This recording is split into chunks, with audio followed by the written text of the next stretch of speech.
সময় যত গড়াচ্ছে ততই জমে উঠছে ঢাকা আন্তর্জাতিক বাণিজ্য মেলা। কর্মদিবস হলেও প্যাভিলিয়নগুলোতে আগের দিনের তুলনায় বেচাকেনা চলছে অনেকটাই বেশি। ক্রেতারা নির্বিঘ্নে ঘুরে দেখছেন স্টলগুলো, কিনছেন পছন্দের নানা সামগ্রী। ব্যবসায়ীরা বলছেন বেচাকেনা গত কয়েকদিনের তুলনায় বেড়েছে। এখন দর্শনার্থীরা শুধু দেখছেন না, কিনছেনও। পুরোটা ঘুরে দেখলাম, খুব ভালো। ভিতরে অনেক জিনিসপত্র উঠছে, তার মধ্যে আসবাবপত্রগুলো অনেক সুন্দর। হাতে তৈরি পণ্য দেখছে এবং কিনছে, মানুষের মাঝে যথেষ্ট সাড়া দেখা যাচ্ছে, যথেষ্ট আগ্রহ দেখা যাচ্ছে।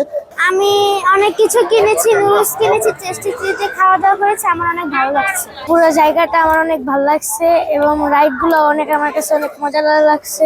ক্রেতা ও দর্শনার্থীদের নিরাপত্তা নিশ্চিত করতে মেলা প্রাঙ্গণে রয়েছে কড়া নজরদারি। বিআরটিসি বাসের বিশেষ সার্ভিস চালু থাকায় যাতায়াতেও ভোগান্তি কমেছে বলে জানান দর্শনার্থীরা। এখান থেকে আসতে তো একটু জ্যাম পড়ে রাস্তায়, আর এখানে এদিকে রাস্তাঘাট অনেক ভালো।